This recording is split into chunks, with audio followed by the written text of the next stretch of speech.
Homo Deus, capítulo 7, que pertenece a la parte 2. La revolución humanista. El pacto moderno nos ofrece poder a condición de que renunciemos a nuestra creencia en un gran plan cósmico que da sentido a la vida. Pero cuando examinamos detenidamente el pacto, encontramos una ingeniosa cláusula de excepción. Si de alguna manera los humanos consiguen encontrar sentido sin derivarlo de algún plan cósmico, esto no se considera un incumplimiento de contrato. Esta cláusula de excepción ha sido la salvación de la sociedad moderna, porque es imposible mantener el orden sin sentido. El gran proyecto político, artístico y religioso de la modernidad ha sido encontrar un sentido a la vida que no esté originado en algún plan cósmico.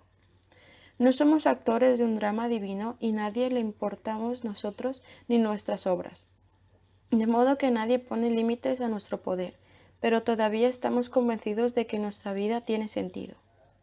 Hasta 2016, la humanidad ha conseguido ciertamente nadar y guardar la ropa. No solo poseemos mucho más poder que nunca antes, sino que, contra toda expectativa, la muerte de Dios no ha conducido al colapso social.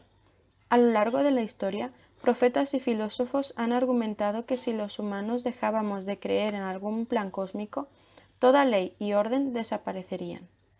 Pero en la actualidad, los que plantean la mayor amenaza para la ley y el orden globales son precisamente aquellas personas que continúan creyendo en Dios y en sus planes universales. La Siria temerosa de Dios es un lugar mucho más violento que la atea Holanda. Si no hay plan cósmico y no estamos comprometidos con ninguna ley divina o natural, ¿qué impide el colapso social? ¿Cómo es que podemos viajar a lo largo de miles de kilómetros desde Ámsterdam a Bucarest o desde Nueva Orleans a Montreal sin que nos secuestren mercaderes de esclavos, nos embosquen bandoleros o nos maten tribus enemistadas? Mirar dentro. El antídoto contra una existencia sin sentido y sin ley lo proporcionó el humanismo, un credo nuevo y revolucionario que conquistó el mundo durante los últimos siglos. La religión humanista venera a la humanidad y espera que ésta desempeñe el papel que Dios desempeñaba en el cristianismo y el islamismo, y que las leyes de la naturaleza desempeñaban en el budismo y el taoísmo. Mientras que tradicionalmente el plan cósmico daba sentido a la vida de los humanos, el humanismo invierte los papeles y espera que las experiencias de los humanos den sentido al gran cosmos. Según el humanismo, los humanos deben extraer de sus experiencias internas no solo el sentido de su propia vida, sino también el sentido del universo entero. Este es el mandamiento primario que el humanismo nos ha dado. Crea sentido para un mundo sin sentido. Según esto, la revolución religiosa fundamental de la modernidad no fue perder la fe en Dios, más bien fue adquirir fe en la humanidad. Hicieron falta siglos de duro trabajo. Los pensadores escribieron panfletos, los artistas compusieron poemas y sinfonías, los políticos acordaron pactos y todos juntos convencieron a la humanidad de que el humanismo podía imbuir de sentido al universo. Para comprender la profundidad y las implicaciones de la revolución humanista, considérese de qué manera la cultura europea moderna difiere de la cultura europea medieval. Las gentes en Londres, París o Toledo de 1300 no creían que los humanos pudieran determinar por sí mismos lo que es bueno y lo que es malo, lo que está bien y lo que está mal, lo que es hermoso y lo que es feo. Solo Dios podía crear y definir la bondad, la virtud y la belleza. Aunque se consideraba que los humanos gozaban de capacidades y oportunidades únicas, también se veían como seres ignorantes y corruptibles. Sin supervisión y sin orientación externas, nunca podrían comprender la verdad eterna, y en cambio serían atraídos hacia placeres sensuales fugaces e ilusiones mundanas. Además, los pensadores medievales señalaban que los humanos son mortales, y que sus opiniones y sentimientos son tan caprichosos como el viento. Hoy amo algo con todo mi corazón, mañana me siento asqueado por la misma cosa, y la semana siguiente estoy muerto y enterrado. De ahí que cualquier sentido que dependa de la opinión humana sea frágil y efímero. Las verdades absolutas y el sentido de la vida y del universo deben basarse, por tanto, en alguna ley eterna que emane de un origen superhumano. Esta idea hizo de Dios el origen supremo no solo del sentido, sino también de la autoridad. Sentido y autoridad van siempre de la mano. Quien quiera que determine el sentido de nuestros actos, si son buenos o malos, correctos o incorrectos, bellos o feos, obtiene asimismo la autoridad para decirnos qué pensar y cómo actuar. El papel de Dios como origen del sentido y la autoridad no era solo una teoría filosófica, afectaba a todas las facetas de la vida cotidiana. Supongamos que en 1300, en algún pueblecito inglés, una mujer casada se encaprichara del vecino de al lado y tuviera una aventura con él. Mientras volviera a hurtadillas a su casa, ocultando una sonrisa y alusándose el vestido, su mente empezaría a acelerarse. ¿Qué ha pasado? ¿Por qué lo he hecho? ¿Ha estado bien o mal? ¿Qué supone para mí? ¿Volveré a hacerlo? Para dar respuesta a tales preguntas, la mujer tendría que acudir al sacerdote local, confesar y pedir consejo al Santo Padre. El sacerdote habría sido muy versado en escrituras, y los textos sagrados le revelarían exactamente qué era lo que Dios pensaba acerca del adulterio. Basándose en la palabra eterna de Dios, el sacerdote podría determinar más allá de toda duda que la mujer había cometido un pecado mortal. Si no se enmendaba, acabaría en el infierno, y que tenía que arrepentirse de inmediato, donar 10 monedas de oro a la cruzada que se preparaba, evitar comer carne durante los siguientes 6 meses y realizar un peregrinaje a la tumba de Santo Tomás de Canterbury. Y obsta decirlo, la mujer no tenía que repetir nunca su horrendo pecado. Hoy en día las cosas son muy distintas. Durante siglos, el humanismo nos ha convencido de que somos el origen último del sentido y que nuestro libre albedrío es, por consiguiente, la mayor autoridad de todas. En lugar de esperar que alguna entidad externa nos diga qué es qué, podemos fiarnos de nuestros propios sentimientos y deseos.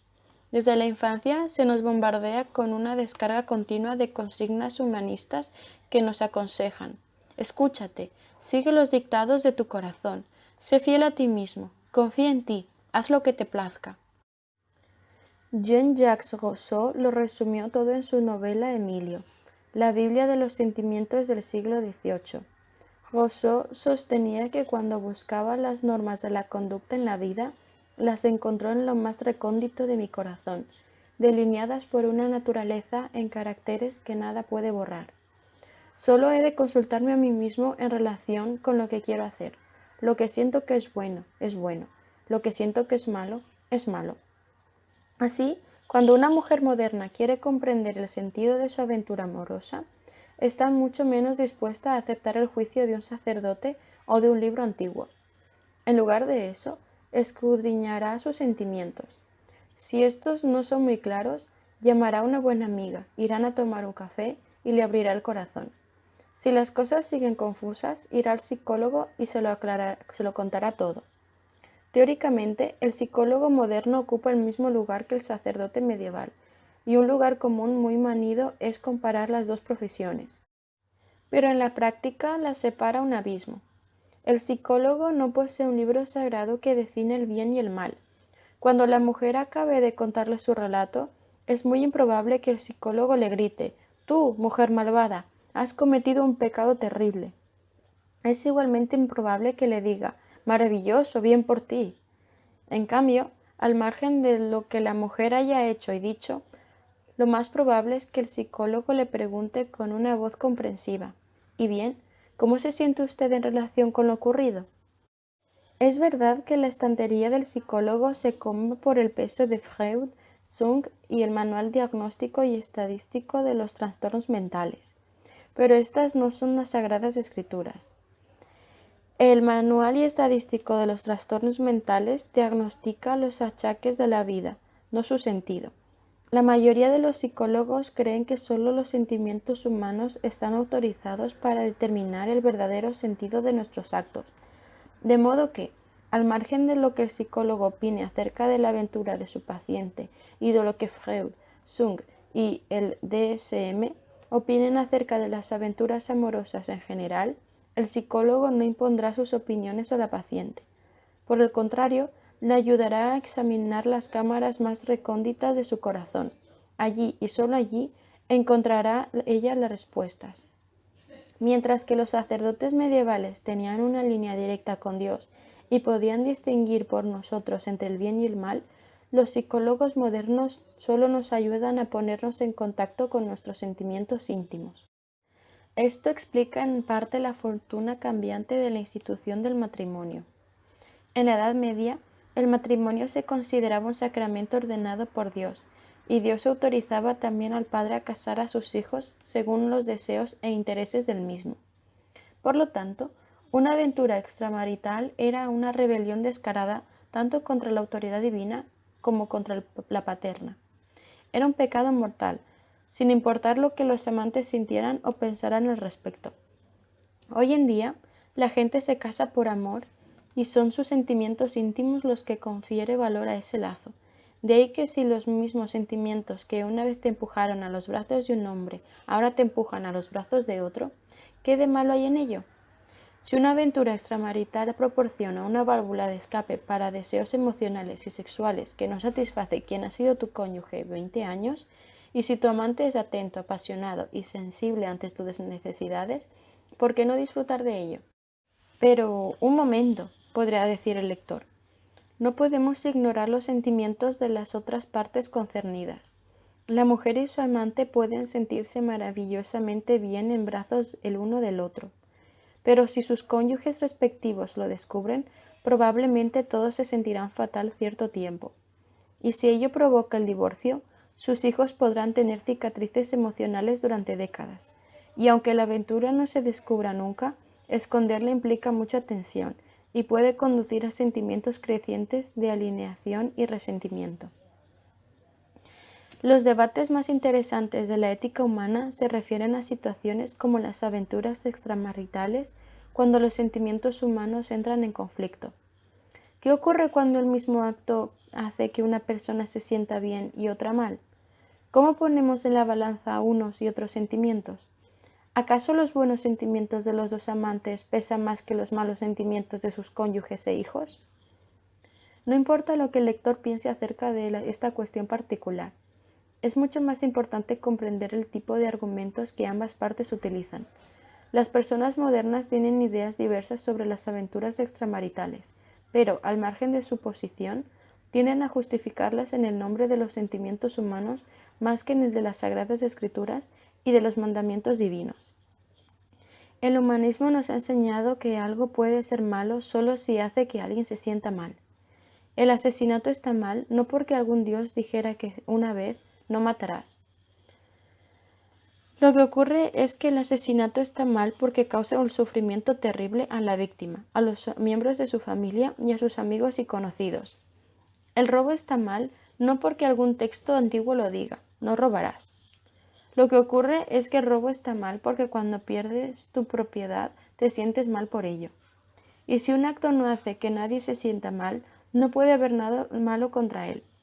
Si el mismo texto antiguo dice que Dios nos ordenó no producir imágenes ni de humanos ni de animales, Éxodo capítulo 20 versículo 4, pero disfruto esculpiendo dichas figuras y en el proceso no hago daño a nadie, ¿qué puede haber de malo en ello? La misma lógica domina los debates actuales sobre la homosexualidad. Si dos hombres adultos disfrutan teniendo sexo entre ellos y no dañan a nadie al hacerlo, ¿por qué tendría que estar mal y por qué habría que ilegalizarlo? Es un asunto privado entre estos dos hombres, que son libres de decidir sobre ello según sus sentimientos íntimos. En la Edad Media, si dos hombres confesaban a un sacerdote que se amaban y que nunca se habían sentido más felices, sus buenos sentimientos no habrían cambiado el juicio condenatorio del sacerdote. De hecho, su falta de culpa no habría hecho más que empeorar la situación. Hoy en día, en cambio, si dos hombres se aman, se les dice, si os gusta, hacedlo. No dejéis que ningún sacerdote se interfiera en vuestra mente. Solo seguid vuestro corazón. Vosotros sabéis lo que es bueno para vosotros. Resulta interesante que en la actualidad incluso los fanáticos religiosos adopten este discurso humanista cuando quieren influir sobre la opinión pública.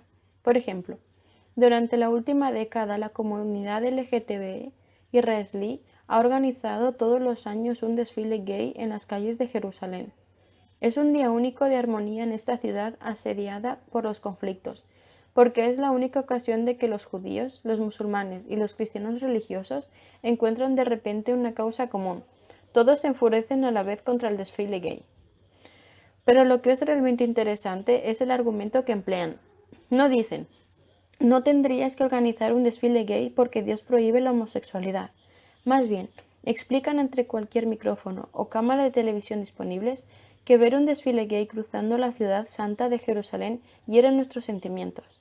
De la misma manera que los gays quieren que respetemos sus sentimientos, ellos deberían respetar los nuestros.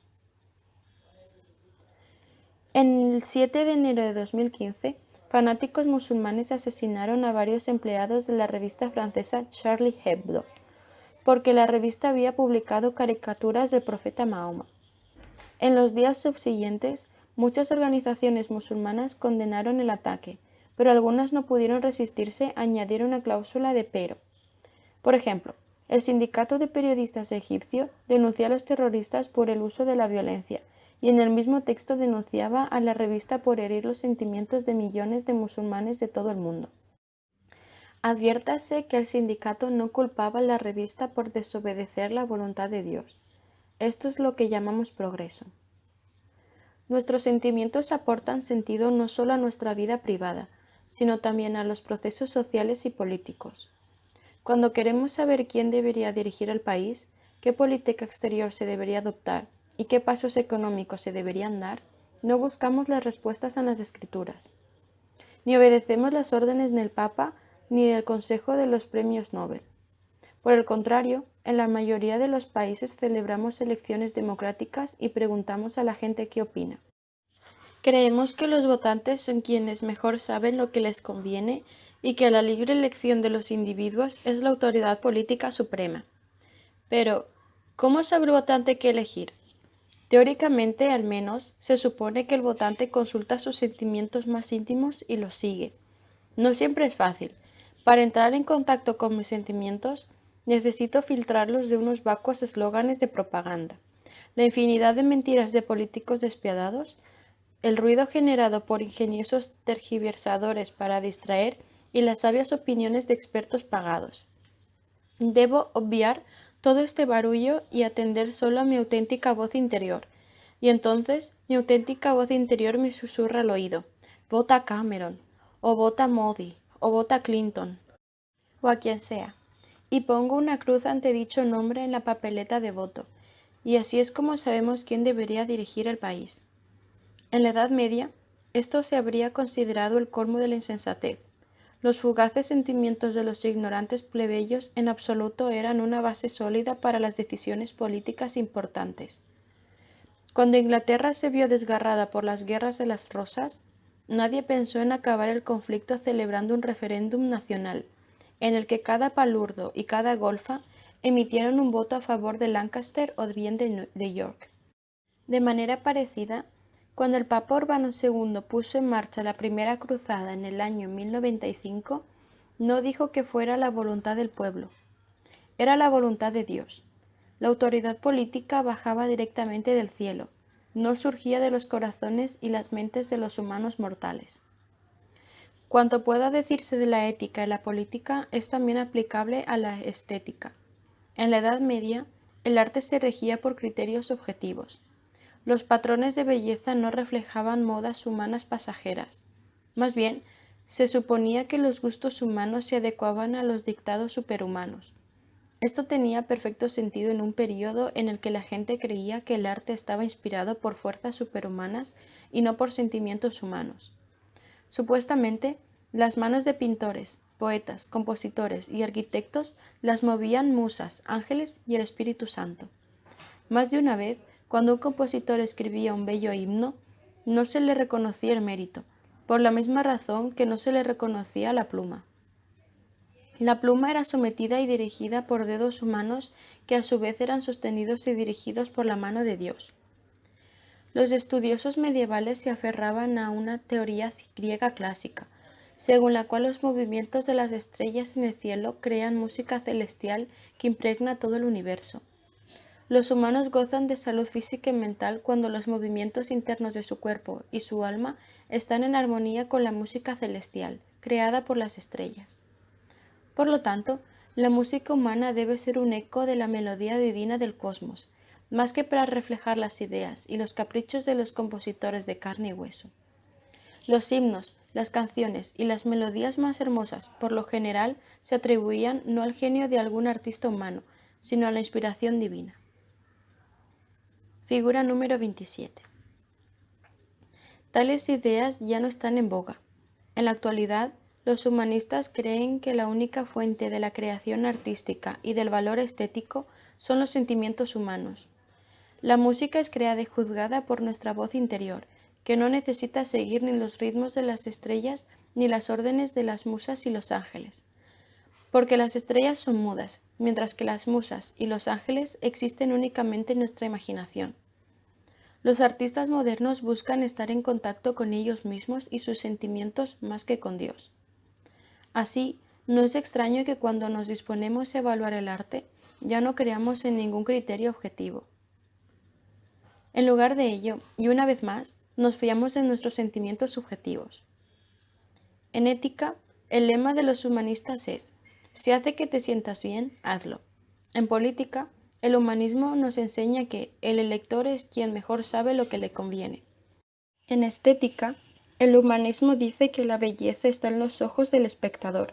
En consecuencia, la definición misma de arte está abierta al debate. En 1917, Marcel Duchamp compró un urinario industrial corriente. Declaró que era una obra de arte. Lo llamó fuente, lo firmó y lo colocó en un museo de París. Las gentes del medioevo ni se habrían molestado en discutir sobre ello. ¿Por qué gastar oxígeno en semejante tontería? Pero en el mundo humanista moderno, la obra de Duchamp se considera un importante hito artístico. En innumerables aulas de todo el mundo, a los estudiantes de arte de primer curso se les enseña una imagen de la fuente de Duchamp, y a una indicación del profesor se desata el jaleo. ¿Es arte? No, no lo es. Sí, lo es, en absoluto. Después de dejar que sus estudiantes se desahoguen un poco, el profesor centra la discusión al preguntar: ¿qué es exactamente el arte? ¿Y cómo determinamos si algo es una obra de arte o no? Pasados unos minutos más de tira y afloja, el profesor dirige la clase en la dirección adecuada. Arte es cualquier cosa que la gente crea que es arte, y la belleza está en los ojos del espectador. Si la gente cree que un urinario es una magnífica obra de arte, entonces lo es. ¿Qué autoridad superior existe que pueda decir que la gente está equivocada? Hoy en día hay copias de la obra de arte de Duchamp en algunos de los museos más importantes del mundo, entre ellos el San Francisco Museum of Modern Art, el National Gallery de Canadá, la Tate Gallery de Londres y el Centre Pompidou de París. Las copias están situadas en las salas de exhibición de los museos, no en los lavabos. Estos enfoques humanistas han tenido asimismo un profundo impacto en el ámbito económico. En la Edad Media, los gremios controlaban el proceso de producción y dejaban poco margen para la iniciativa o el gusto de los artesanos y clientes individuales. El gremio de los carpinteros determinaba qué era una buena silla. El gremio de los panaderos definía el buen pan y el gremio de los Meistersinger decía qué canciones era de primera clase y cuáles eran basura. Mientras tanto, príncipes y concejos municipales regulaban salarios y precios, y ocasionalmente obligaban a la gente a comprar cantidades fijas de bienes a un precio no negociable. En el mercado libre moderno, todos estos gremios, concejos y príncipes han sido superados por una nueva autoridad suprema: el libre albedrío del cliente. Figura número 28. Supongamos que Toyota decide producir el automóvil perfecto. Provoca un comité de expertos procedentes de varios ámbitos. Contrata a los mejores ingenieros y diseñadores. Reúne a físicos y economistas excelentes e incluso consulta a varios sociólogos y psicólogos. Para ir sobre seguro, añade a 1 o 2 premios Nobel, a una actriz ganadora de un Oscar y a varios artistas de fama mundial. Después de 5 años de investigación y desarrollo, por fin dan a conocer el coche perfecto. Se fabrican millones de vehículos que se envían a concesionarios de automóviles de todo el mundo, pero nadie compra el coche. ¿Quiere ello decir que los clientes se equivocan y que no saben lo que es bueno para ellos? No, es un mercado libre. El cliente siempre tiene la razón. Si los clientes no lo quieren, ello significa que no es un buen coche. Tanto daría que todos los profesores de universidad y todos los sacerdotes y mulaes gritasen desde todos los púlpitos del mundo que es un coche maravilloso. Si los clientes lo rechazan, es un mal coche. Nadie tiene la autoridad de decirles que están equivocados, y Dios nos libre de que un gobierno intente obligar a un ciudadano a comprar un coche concreto contra su voluntad. Y lo dicho de los coches es asimismo aplicable a todos los demás productos. Escuchemos, por ejemplo, al profesor Leif Andersson, de la Universidad de Uppsala. Se especializa en la mejora genética de animales de granja para dar lugar a cerdos que crezcan más deprisa, a vacas lecheras que produzcan más leche y a pollos con más carne sobre los huesos. En una entrevista en el periódico Haaretz, la periodista Naomi Darom le planteó a Andersson el hecho de que tales manipulaciones genéticas pudieran causar mucho sufrimiento a los animales. Ya actualmente, las vacas lecheras mejoradas tienen unas ubres tan pesadas que apenas pueden andar, mientras que los pollos renovados ni siquiera son capaces de tenerse en pie. La respuesta del profesor Andersson fue contundente. Todo se reduce al cliente individual y a la cuestión de cuánto está dispuesto a pagar el cliente por la carne.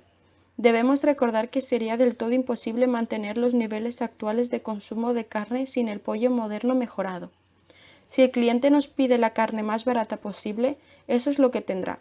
El cliente debe decidir qué es más importante para él, si el precio o alguna otra cuestión. El humanismo en 5 imágenes. Figura 29. Política humanista. El votante es quien mejor sabe lo que le conviene. Figura 30. Economía humanista. El cliente siempre tiene la razón. Figura 31. Estética humanista. La belleza está en los ojos del espectador. Figura 32. Ética humanista. Si hace que te sientas bien, hazlo. Figura 33. Educación humanista. Piensa por ti mismo. El profesor Andersson puede irse a dormir por la noche con la conciencia tranquila. El hecho de que los clientes compren sus productos animales mejorados implica que está satisfaciendo sus necesidades y deseos, y que, por lo tanto, está actuando bien. Por la misma lógica, si alguna empresa multinacional quiere saber si está a la altura de su lema "no seas malo", no tiene más que echar un vistazo a su cuenta de resultados. Si gana gran cantidad de dinero, ello significa que a millones de personas les gustan sus productos, lo que implica que es una fuerza para el bien. Si alguien objeta y dice que la gente podría haberse equivocado, rápidamente se le recordará que el cliente siempre tiene la razón y que los sentimientos humanos son el orden de todo sentido y toda autoridad. Si millones de personas eligen libremente comprar los productos de la compañía, ¿quién eres tú para decirles que están equivocados? Por último, el auge de las ideas humanistas también ha revolucionado el sistema educativo. En la Edad Media, el origen de todo sentido y toda autoridad era externo, y por lo tanto la educación se centraba en instilar en los discípulos obediencia, memorizar las escrituras y estudiar las tradiciones antiguas. Los profesores planteaban una pregunta a sus discípulos y los discípulos tenían que recordar de qué manera Aristóteles, el rey Salomón o Santo Tomás de Aquino la habían contestado. En cambio, la educación humanista moderna cree en enseñar a los alumnos a pensar por sí mismos. Es bueno saber qué opinan Aristóteles, Salomón o Santo Tomás de la política, el arte y la economía. Pero puesto que es el origen supremo del sentido y la autoridad reside en nosotros mismos, es mucho más importante saber qué es lo que uno opina acerca de estas cuestiones. Pregúntesele a una profesora, abro paréntesis, ya sea de parvulario, de escuela o de instituto, qué es lo que intenta enseñar. Bueno, contestará, a los chicos les enseño historia o física cuántica o arte, pero por encima de todo, intento enseñarles a pensar por sí mismos. Puede que no siempre lo consiga, pero eso es lo que la educación humanista trata de hacer. Cuando el origen del sentido y la autoridad se trasladaron del cielo a los sentimientos humanos, la naturaleza de todo el cosmos cambió. El universo exterior, que hasta entonces había estado lleno de dioses, musas, hadas y espíritus malignos, se convirtió en un espacio vacío. El mundo interior, que hasta entonces había sido un enclave insignificante de pasiones vulgares, se hizo desmesuradamente profundo y rico. Ángeles y demonios dejaron de ser entidades reales que deambulaban por los bosques y desiertos del mundo para transformarse en fuerzas interiores de nuestra propia psique.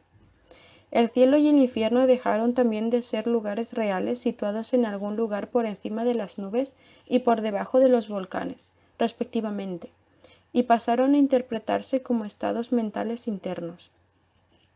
Experimentamos el infierno cada vez que encendemos los fuegos de la ira y el odio en nuestro corazón, y gozamos de la dicha celestial cada vez que perdonamos a nuestros enemigos, nos arrepentimos de nuestras fechorías y compartimos nuestra riqueza con los pobres.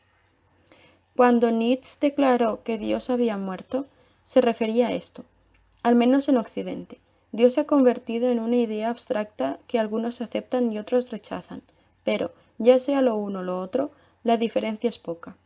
En la Edad Media, sin un Dios, yo no tenía una fuente de autoridad política, moral o estética. No podía decir que era justo, bueno o bello. ¿Quién podía vivir así? Hoy en día, en cambio, es muy fácil no creer en Dios, porque no pago ningún precio por mi descreimiento. Puedo ser un completo ateo y aún así tener una mezcla muy rica de valores políticos, morales y estéticos procedentes de mi experiencia interior. Si acaso creo en Dios, creer es mi elección. Si mi yo interior me dice que crea en Dios, entonces creo. Creo porque siento la presencia de Dios, y mi corazón me dice que Él está aquí. Pero si ya no siento la presencia de Dios, y si mi corazón me dice de pronto que ya no hay Dios, dejaré de creer. De una manera u otra, la verdadera fuente de la autoridad son mis propios sentimientos. De modo que aunque diga que creo en Dios, lo cierto es que tengo una fe mucho más fuerte en mi propia voz interior. Sigue el camino de baldosas amarillas. Como cualquier otra fuente de autoridad, los sentimientos también tienen sus limitaciones. El humanismo asume que cada humano tiene un único yo interior auténtico, pero que cuando intenta escucharlo, a menudo con lo que se encuentra es o bien el silencio o bien la cacofonía de voces opuestas. Para superar este problema, el humanismo ha defendido no solo una nueva fuente de autoridad, sino también un nuevo método para entrar en contacto con ella y obtener de este modo el verdadero conocimiento. En Europa medieval, la principal fórmula para el saber era la siguiente: conocimiento igual escrituras por lógica. Si queremos conocer la respuesta a alguna pregunta importante, debemos leer las escrituras y emplear nuestra lógica para comprender el sentido exacto del texto. Por ejemplo, los estudiosos que querían saber qué forma tenía la Tierra, leían detenidamente la Biblia en busca de referencias relevantes. Uno de ellos señaló que en Job, capítulo 38, versículo 13, se dice que Dios ocupe los extremos de la tierra y eche fuera los malhechores. Esto implica, razona el erudito, que puesto que la tierra tiene extremos que se puedan ocupar, tiene que ser un cuadrado plano. Otro sabio rechazaba esta interpretación y llamaba la atención sobre Isaías capítulo 40, versículo 22, donde se dice que está él sentado sobre el círculo de la tierra. ¿No es esto prueba de que la tierra es redonda? En la práctica, esto significaba que los estudiosos buscaban el conocimiento mientras pasaban años en escuelas y bibliotecas, leyendo cada vez más textos y aguzando su lógica para poder entenderlos correctamente. La revolución científica propuso una fórmula muy diferente del conocimiento. Conocimiento igual a datos empíricos por matemáticas. Si queremos conocer la respuesta a alguna cuestión, en primer lugar necesitamos reunir datos empíricos relevantes y después emplear herramientas matemáticas para analizarlos. Por ejemplo, para estimar la forma real de la Tierra, podemos observar el Sol, la Luna y los planetas desde varias localidades repartidas por todo el mundo. Una vez hayamos reunido suficientes observaciones, podremos recurrir a la trigonometría para deducir no solo la forma de la Tierra, sino también la estructura de todo el sistema solar. En la práctica, esto significa que los científicos buscan el conocimiento mientras pasan años en observatorios, laboratorios y expediciones científicas, acopiando cada vez más datos empíricos y agudizando sus herramientas matemáticas para poder interpretarlos correctamente. La fórmula científica del conocimiento condujo a asombrosos descubrimientos en astronomía, física, medicina y numerosas disciplinas más. Pero tenía un inconveniente enorme. No podía abordar cuestiones de valor y sentido. Los eruditos medievales podían determinar con absoluta certeza que asesinar y robar está mal, y que el propósito de la vida humana es cumplir los mandatos de Dios, porque así lo decían las Escrituras. Los científicos no podían emitir estos juicios éticos. No hay cantidad de datos ni hechicería matemática que pueda demostrar que asesinar está mal. Pero las sociedades humanas no pueden sobrevivir sin estos juicios de valor. Una manera de superar esta dificultad era seguir empleando la vieja fórmula medieval junto con el nuevo método científico. Cuando nos enfrentamos a un problema práctico, abro paréntesis, como determinar la forma de la Tierra, construir un puente o curar una enfermedad, acopiamos a datos empíricos y los analizamos matemáticamente. Cuando nos enfrentamos a un problema ético, abro paréntesis, como determinar si hay que permitir el divorcio, el aborto o la homosexualidad, leemos las Escrituras. Esta solución fue adoptada en cierta medida por numerosas sociedades modernas, desde la Gran Bretaña victoriana a Irán del siglo XXI. Sin embargo, el humanismo ofrecía una alternativa. Cuando los humanos adquirieron más confianza en sí mismos, apareció una nueva fórmula del saber ético.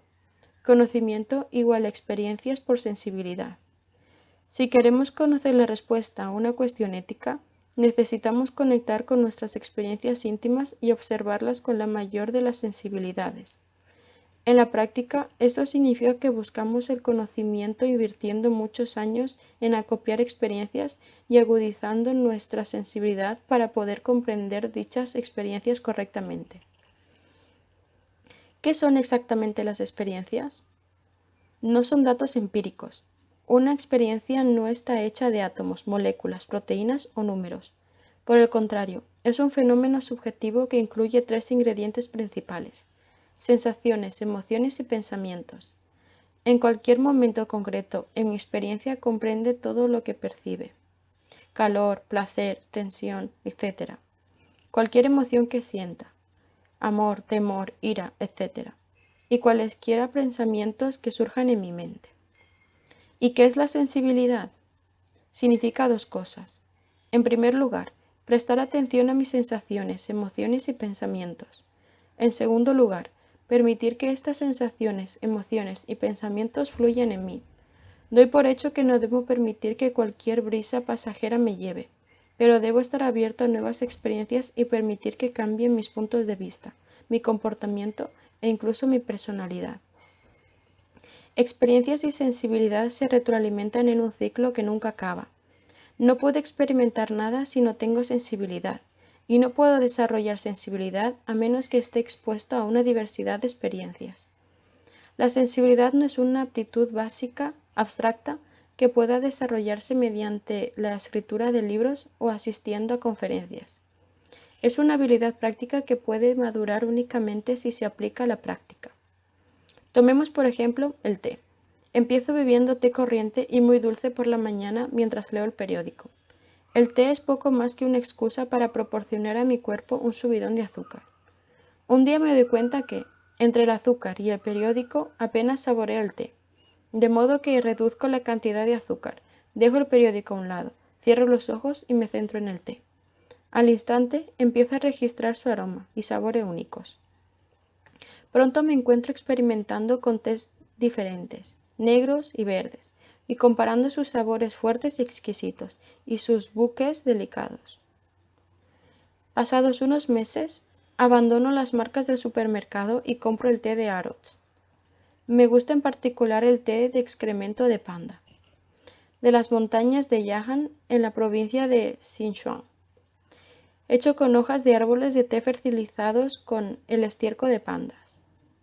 Así es como, de taza en taza, perfecciono mi sensibilidad con el té y me vuelvo un entendido. Si en mis primeros días de bebedor de té me hubieran servido té de excremento de panda en una taza de porcelana con dinastía Ming, no la habría aceptado ni apreciado mucho más que un té común en una taza de papel. No se puede experimentar algo si no se tiene la sensibilidad necesaria, y no se puede desarrollar esta sensibilidad a menos que se experimente una larga sarta de experiencias. Y lo mismo que acabamos de decir del té puede afirmarse de todo el conocimiento estético y ético. No nacemos con una conciencia ya preparada. A medida que transcurrimos por la vida, herimos a otros y otros nos hieren. Actuamos de manera compasiva y otros nos muestran compasión. Si prestamos atención, nuestra sensibilidad moral se agudiza. Estas experiencias se transforman en una fuente de valioso conocimiento ético acerca de lo que es bueno, de lo que es justo y de quién soy en verdad. Así, el humanismo ve la vida como un proceso gradual de cambio interior, que lleva de la ignorancia al esclarecimiento por medio de experiencias. La finalidad superior de la vida humanista es desarrollar completamente nuestro conocimiento a través de una gran variedad de experiencias intelectuales, emocionales y físicas. En los inicios del siglo XIX, Wilhelm von Humboldt, uno de los principales arquitectos modernos del sistema educativo, dijo que el objetivo de la existencia es una destilación de la más amplia experiencia posible de la vida en sabiduría. También escribió que solo hay una cumbre en la vida, haber tomado la medida en sentimiento de todo lo que es humano. Este bien podría ser el lema humanista. Según la filosofía china, el mundo se sostiene por la interacción de fuerzas opuestas pero complementarias llamadas yin y yang. Puede que esto no pueda aplicarse al mundo físico, pero sí al mundo moderno que ha sido creado por el contrato entre la ciencia y el humanismo. Cada yang científico contiene en su interior un yin humanista y viceversa. El yang nos proporciona poder, mientras que el yin nos proporciona sentido y juicios éticos. El yang y el yin de la modernidad son la razón y la emoción, el laboratorio y el museo, la cadena de producción y el supermercado. La gente suele ver solo el yang e imagina que el mundo moderno es árido, científico, lógico y utilitario, igual que un laboratorio o una fábrica. Pero el mundo moderno también es un supermercado extravagante. En la historia, ninguna cultura ha concebido nunca tanta importancia a los sentimientos, los deseos y las experiencias humanas. La concepción humanista de la vida como una serie de experiencias se ha convertido en el mito fundacional de numerosas industrias modernas, desde el turismo al arte. Los agentes de viajes y los chefs de restaurantes no nos venden billetes de avión, hoteles y cenas sofisticadas, nos venden experiencias nuevas. De forma parecida, mientras que la mayoría de las narraciones premodernas se centraban en acontecimientos y actos externos, las novelas, las películas y los poemas modernos suelen girar alrededor de sentimientos. Las epopeyas grecorromanas y las aventuras caballerescas medievales eran catálogos de hazañas heroicas, no de sentimientos. Un capítulo contaba cómo el valiente caballero luchaba contra un ogro monstruoso y lo mataba. En otro capítulo se relataba cómo el caballero rescataba a una hermosa princesa presa por un dragón que escupía fuego y lo mataba. Un tercer capítulo narraba cómo un malvado hechicero secuestraba a la princesa y cómo el caballero perseguía al hechicero y lo mataba. No sorprendía que el héroe fuera invariablemente un caballero, en lugar de un carpintero o un campesino, porque los campesinos no realizaban hazañas heroicas. De manera significativa, los héroes nunca experimentaban ningún proceso importante de cambio interno. Aquiles, Arturo, Roldán y Lanzarote eran guerreros intrépidos ya que tenían una visión caballeresca del mundo antes de que emprendieran sus aventuras, y seguían siendo guerreros intrépidos con la misma concepción del mundo al final. Todos los ogros que mataron y todas las princesas que rescataron confirmaron su coraje y perseverancia, pero en último término les enseñaron pocas cosas. Que el foco humanista se centre en los sentimientos y las experiencias en lugar de en hazañas transformó el arte. A Wordsworth, a Dostoyevsky y a Dickens les importaba poco los valientes caballeros y sus proezas, y en cambio descubrieron cómo se sentía la gente corriente y las amas de casa. Algunas personas opinan que el Ulises de Joyce representa el apogeo de este foco moderno en la vida interior en lugar de en los actos externos. En 260.000 palabras, Joyce describe un único día en la vida de los dublineses Stephen Dedalus y Leopold Bloom, que a lo largo de la jornada hacen, bueno, no demasiado. Pocas personas han leído el Ulises de principio a fin, pero los mismos principios socalzan también gran parte de nuestra cultura popular.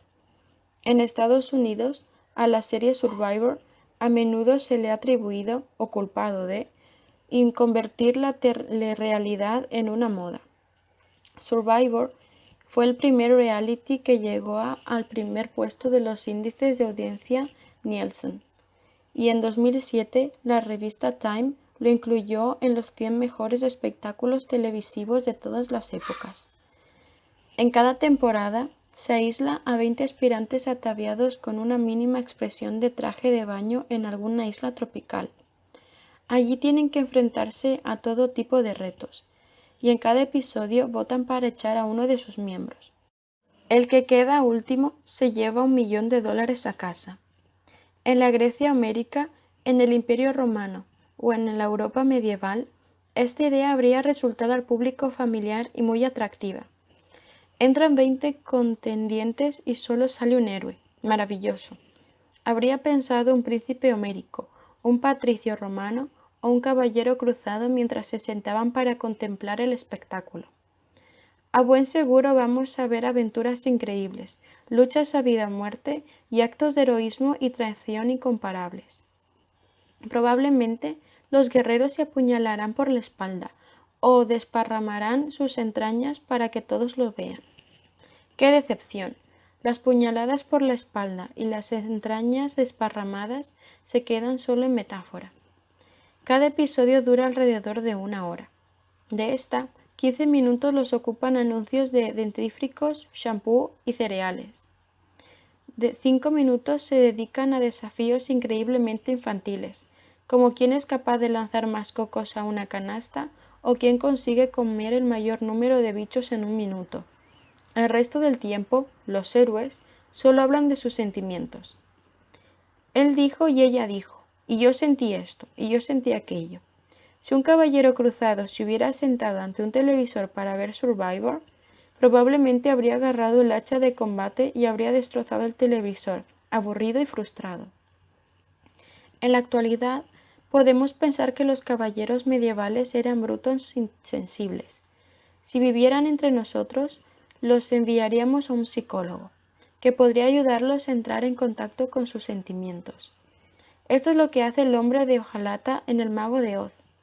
Recorre el camino de baldosas amarillas con Dorothy y sus amigos, confiando en que cuando lleguen a Oz, el gran mago le dé un corazón, mientras que el espantapájaros quiere un cerebro, el león desea valor. Al final de su viaje descubren que el gran mago es un charlatán y que no puede darles nada de eso, pero descubren algo mucho más importante. Todo lo que desean ya está en ellos. No se precisa ningún mago divino para obtener sensibilidad, sabiduría o valor. Solo tenemos que seguir el camino de baldosas amarillas y abrirnos a cualesquiera experiencias que nos encontremos. La misma lección, exactamente, aprenden el capitán Kirk y el capitán Jean-Luc Picard, mientras recorren la galaxia en la nave espacial Enterprise, y Tom Sawyer y Huckleberry Finn mientras descienden por el río Mississippi, y Wyatt y Billy mientras conducen sus Harley Davidson en Easy Rider, y todos muchos personajes en miles de películas de viajes por carretera que se salen de su pueblo natal de Pensilvania, abro paréntesis, o quizá de Nueva Gales del Sur. Viajan en un viejo descapotable o quizás en un autobús. Viven varias experiencias que les cambiarán la vida. Se encuentran a sí mismos, hablan de sus sentimientos y al final llegan a San Francisco, o quizá a Alice Springs, como individuos mejores y más sabios. La verdad acerca de la guerra. La fórmula conocimiento igual experiencias por sensibilidad ha cambiado no solo nuestra cultura popular, sino incluso en nuestra percepción de cuestiones importantes como la guerra. A lo largo de la mayor parte de la historia, cuando la gente quería saber si una guerra determinada era justa, preguntaban a Dios, preguntaban a las escrituras y a los reyes, nobles y sacerdotes. A pocos les importaban las opiniones y experiencias de un soldado raso o de un civil de a pie. Las narraciones bélicas como las de Homero, Virgilio y Shakespeare se centraban en los actos de emperadores, generales y héroes destacados, y aunque no ocultaban la miseria de la guerra, ésta quedaba más que compensada por un menú completo de gloria y heroísmo. Los soldados rasos aparecían o bien como montones de cuerpos masacrados por algún Goliat, o como una multitud entusiasta que levantaba a un David triunfante sobre sus hombros. Considérese, por ejemplo, el cuadro de Gustavo Adolfo de Suecia en la batalla de Breitenfeld, la figura número 34. Batalla que tuvo lugar el 17 de septiembre de 1631. El pintor Jean-Jacques Walter glorifica al rey Gustavo Adolfo, quien aquel día dirigió a su ejército a una victoria decisiva. Gustavo Adolfo está por encima del campo de batalla como si fuera un dios de la guerra. Se tiene la impresión de que el rey controla la batalla igual que un jugador de ajedrez mueve los peones. Los propios peones, en su mayoría figuras genéricas o minúsculos puntos en segundo plano. A Walter no le interesaba cómo se sentían mientras atacaban, huían, mataban o morían. Son un colectivo sin rostro. Figura número 34. Incluso cuando los pintores se centraban en la batalla misma y no en el comandante, seguían mirándola desde arriba, y se preocupaban mucho más por las maniobras colectivas que por los sentimientos personales. Un buen ejemplo de ello es el cuadro de Pieter Snyders, de la batalla de Montaña Blanca, que tuvo lugar en noviembre de 1620, figura número 35. El cuadro ilustra una célebre victoria católica en la Tierra de los 30 años, sobre los herejes protestantes rebeldes. Snyders quería conmemorar esta victoria reproducir minuciosamente las diversas formaciones, maniobras y movimientos de las tropas. En el lienzo se distinguen claramente las diferentes ciudades, su armamento y su lugar en el orden de batalla. Snyders prestó mucha menos atención a las experiencias y a los sentimientos de los soldados rasos, al igual que Jean-Jacques Walter hace que observemos la batalla desde el lugar olímpico con vistas privilegiadas de los dioses y los reyes, y nos da la impresión de que la guerra es una partida de ajedrez gigantesca. Figura número 35. Si observamos con más detenimiento, abro paréntesis, para lo cual se necesita una lente de aumento, vemos que la batalla de la Montaña Blanca es algo más compleja que una partida de ajedrez. Lo que a primera vista parecen abstracciones geométricas se transforman, si se escrutan muy de cerca, en sanguinarias escenas de matanza. Aquí y allí se puede ver incluso el rostro de soldados concretos que corren o huyen, disparan sus armas o empalan a un enemigo con sus picas. Sin embargo, estas escenas adquieren sentido a partir del lugar que ocupan en el cuadro global. Cuando vemos que una bala de cañón hace trizas a un soldado, entendemos que esto forma parte de la gran victoria católica. Si el soldado lucha en el bando protestante, su muerte es una justa recompensa por la rebelión y la herejía. Si el soldado combate en el ejército católico, su muerte es un noble sacrificio para una causa digna.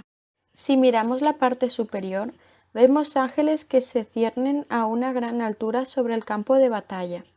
Sostienen un cartel que explica en latín lo que ocurrió en dicha batalla y por qué fue tan importante. El mensaje es que Dios ayudó al emperador Fernando II a derrotar a sus enemigos el 8 de noviembre de 1620.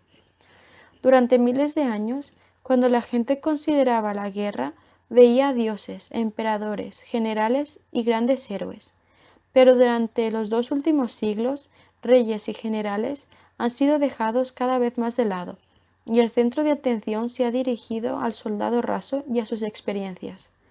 Novelas bélicas tales como Sin novedad en el frente y películas bélicas tanto como Platoon Empiezan con un recluta joven e ingenuo que sabe pocas cosas de sí mismo y del mundo, pero que acarrea una pesada carga de esperanzas e ilusiones. Cree que la guerra es gloriosa, que nuestra causa es justa y que el general es un genio. Unas cuantas semanas de guerra real, de fango, sangre y olor de muerte, hacen añicos sus ilusiones, una tras otra. Si sobrevive, el ingenuo recluta dejará la guerra como un hombre mucho más sabio, ya que no cree en los estereotipos e ideales difundidos por profesores, directores de cine y políticos elocuentes. Paradójicamente, esta narración se ha vuelto tan influyente que hoy en día la cuentan una y otra vez profesores, directores de cine y políticos elocuentes. La guerra no es lo que se ve en las películas, advierten los grandes éxitos de Hollywood como Apocalypse Now, La chaqueta metálica y Black Hawk derribado. Consagrados en el celuloide, la prosa o la poesía, los sentimientos del soldado de infantería se han convertido en la autoridad suprema sobre la guerra, que todos han aprendido a respetar. Tal como cuenta el chiste, ¿cuántos veteranos de la guerra de Vietnam hacen falta para cambiar una bombilla? No puedes saberlo, tú no estuviste allí. También los pintores han perdido el interés por los generales y los caballeros en las maniobras tácticas. En cambio, se esfuerzan por ilustrar cómo se siente el soldado raso. Observemos de nuevo la batalla de Breitfeld y la batalla de la Montaña Blanca. Contemplemos ahora otros dos cuadros, considerados las obras de arte de bélico del siglo XX, La guerra de Otto Dix, figura 34, y La mirada de 2000 metros, de Thomas Lea, figura 37. Dix sirvió como sargento en el ejército alemán de la Primera Guerra Mundial. Lea cubrió la batalla de la isla de Peleliu en 1944 para la revista Life. Mientras que Walter Snyers consideraban la guerra un fenómeno militar y político y querían que supiéramos qué ocurrió en las batallas concretas, Dix y Lea la consideraban un fenómeno emocional y querían que supiéramos cómo hace sentir. No les importaba el genio de los generales o los detalles tácticos de esta o aquella batalla. El soldado de Dix podía estar en Verdún o Ypres o el Somme. No importa el lugar, porque la guerra es un infierno en todas partes. El de Lea resulta ser un soldado de infantería estadounidense destinado en Peleliu, pero se podría ver exactamente en la misma mirada de 2000 metros en la cara de un soldado japonés en Iwo Jima, de un soldado alemán en Stalingrado o de un soldado inglés en Dunkerque. Figura número 36 y figura número 37. En los cuadros de Dix y Lea, el sentido de la guerra no emana de movimientos tácticos o proclamaciones divinas. Si queremos entender la guerra, no miremos al general de la colina ni a los ángeles del cielo. Por el contrario, miremos directamente a los ojos del soldado común. En el cuadro de Lea, los ojos exorbitados de un soldado traumatizado abren una ventana a la terrible verdad de la guerra. En el cuadro de Dix, la verdad es tan insoportable que debe ocultarse parcialmente detrás de una máscara de gas. No hay ángeles que vuelen sobre el campo de batalla, solo un cadáver que se pudre, que cuelga de una viga quebrada y que señala con un dedo acusador. Artistas como Dix y Lea dieron la vuelta a la jerarquía tradicional de la guerra. En épocas anteriores las guerras pudieron haber sido tan horrendas como en el siglo XX. Sin embargo, incluso las experiencias atroces se situaban en un contexto más amplio que les confería un sentido positivo. La guerra podía ser el infierno, pero también era la puerta de entrada al cielo. Un soldado católico que luchara en la batalla de la Montaña Blanca podría decirse: sí, estoy sufriendo, pero el Papa y el Emperador dicen que luchemos por una buena causa, de modo que mi sufrimiento tiene sentido. Otto Dix empleó una lógica opuesta. Consideraba la experiencia personal el origen de todo el sentido, de manera que su línea de pensamiento decía: estoy sufriendo, y esto es malo, por lo tanto, toda la guerra es mala. Y si, no obstante, el Kaiser y el clero apoyan la guerra, tienen que estar equivocados.